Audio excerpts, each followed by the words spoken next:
Good morning to a brand new day. Time to learn and games to play. Learning things is so much fun. Learning is good for everyone.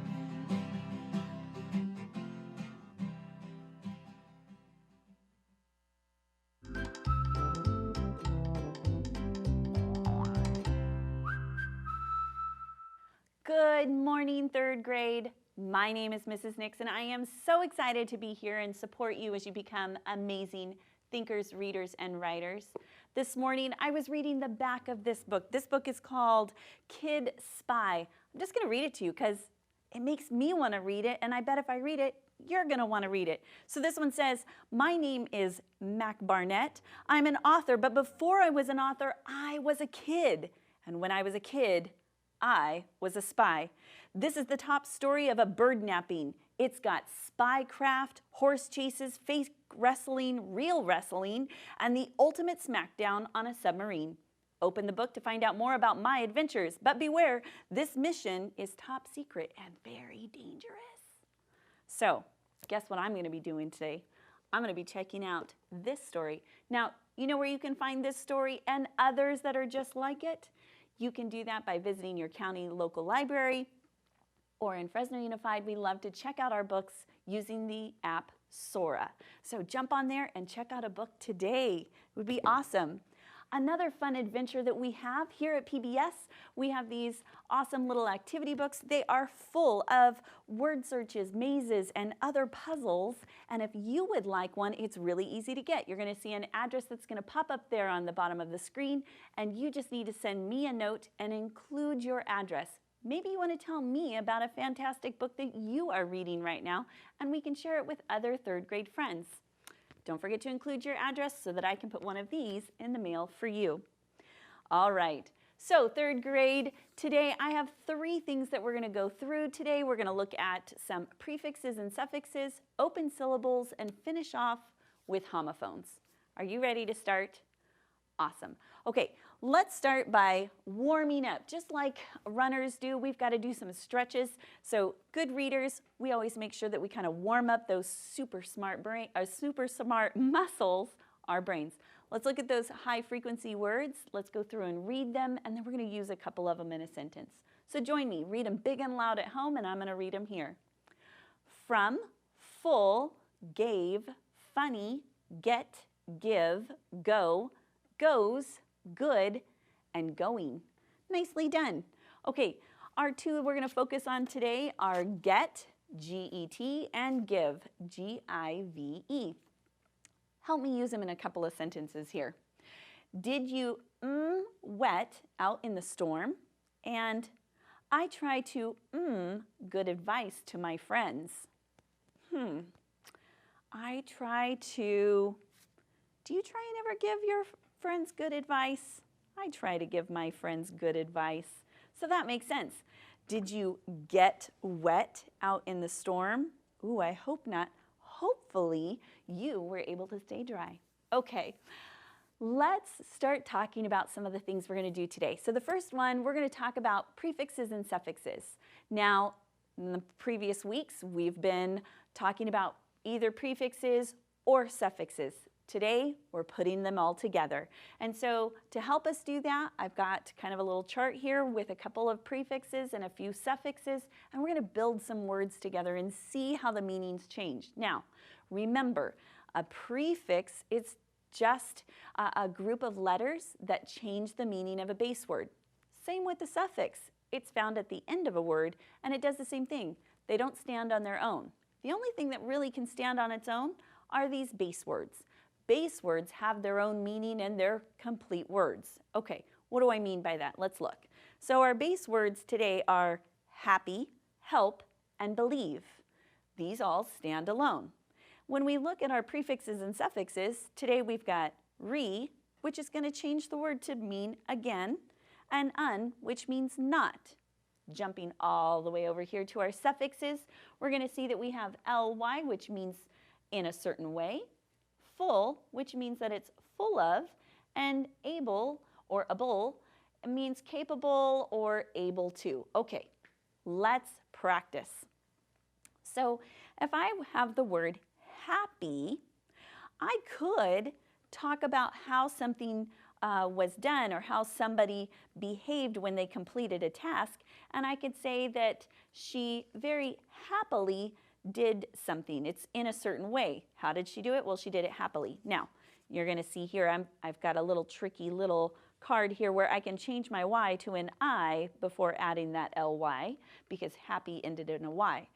So happily, so she happily did her homework, okay? It's telling us how she did it. Now, if I wanted to do something that was the opposite of happily, what would it be? Well, not happily, right? So I can add the prefix un. She unhappily did her homework, right? All right, that's telling us the complete opposite of what we had before because not basically turns that word to mean the opposite. Okay, so we've got a prefix and a suffix. Let's do another one. Here's help. Now, if I want to say that somebody is full of help, I could say that they are very helpful. The boy was very helpful when we were taking the groceries out of the car, right? Now, maybe his sister was the opposite and she was very unhelpful. She was not full of help. Does that make sense? Look at how we were able to build that word and we can chunk it. We're training our brains to be able to see these prefixes and suffixes and our base words. Let's do one last one.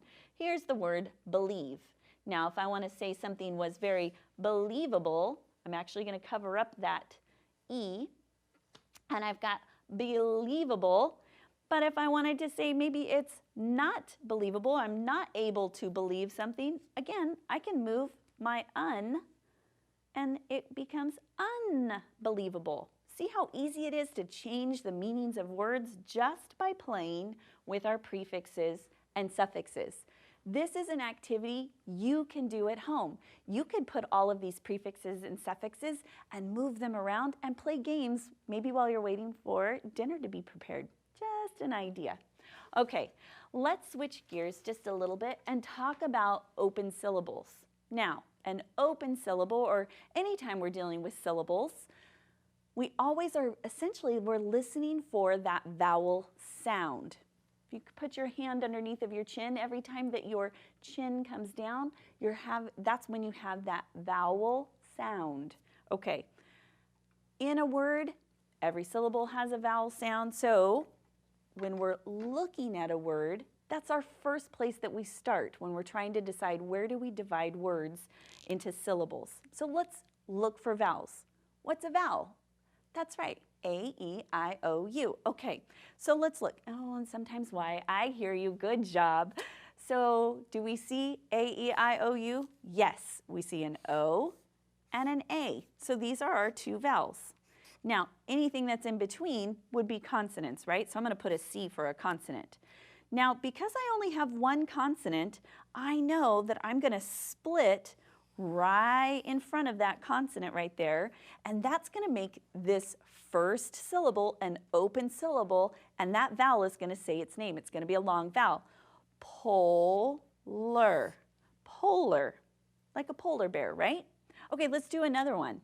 So, looking for my vowels, that's the first thing I do. Look for my vowels. I'm going to mark them with a V for vowel, and a C for my consonant. I'm going to split it right in front of that consonant because I only have one. Remember when we've got the closed syllables, we've got two consonants in between. Now we only have one, so we split it right before that consonant, and that's going to make this syllable an open syllable because it ends with a vowel, which makes that vowel say its name. Tiger. Excellent.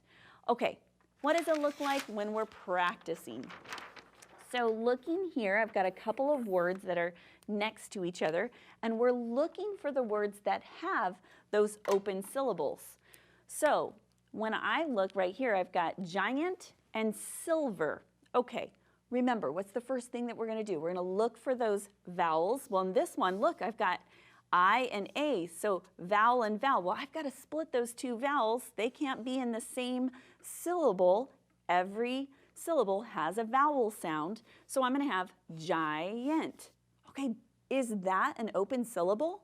It is. But just to make sure, I'm going to come over here and just look. Do I have a vowel? Yep, I've got two of them. I've got vowel, vowel. Ooh, but look, I've got consonant and consonant. Because I've got those two consonants together, I need to split them. So silver, this is a closed syllable, so that's not what we're looking for. Okay, so that's something that you would easily be able to practice. Let's do one more. We've got parking and paper. So find the vowels, mark them. Vowel, vowel, put your consonants. So we've got park-ing, park-ing. Good. And then we've got paper. Vowel, vowel, consonant, split right there. Paper. This is our one that has the open syllable right there. Okay, let's jump down below and start talking about some of those prefixes and suffixes. Now this, we're going to be thinking about what do those prefixes and suffixes mean and what is the kind of this mystery. We got to find the mystery word here. So if something is not willing, not willing, we know that it's unwilling, right? So do we see unwilling up here? Yeah, right here. Something is not willing, they're unwilling to do it. To make it again, well, make, and again was so how about remake? Do we see remake? Here it is, remake. We're making it again. Great job. I'm going to finish off today with some homophones, and I've got two of them right here. One and one. Everybody take your hand, go like this. Homophones, that means we're listening for the sound. They don't look the same, one and one, and they don't mean the same, but they sound the same. Help me read this sentence. One thing that the electric car needs is to be charged. So what does that one mean? Does it mean to do better than any other in a race or a contest? No. Is it something difficult? No. Is it a single thing or a unit? One thing that this particular electric car needs is to be charged. So it's a single event. This one is when they win a contest. Awesome job, third grade. We have done so much today. We talked about prefixes and suffixes, open syllables, and then finished off a little bit with our homophones. So I just wanted to say, thanks for hanging out with me today as you're getting ready for school. And remember, you are responsible for your learning success. So listen, ask questions, and share your ideas because together we can do so much more. I hope you have a fantastic afternoon.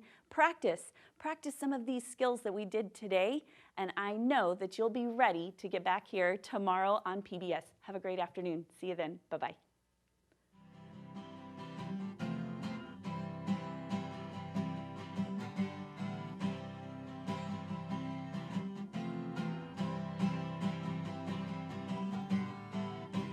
Good morning to a brand new day. Time to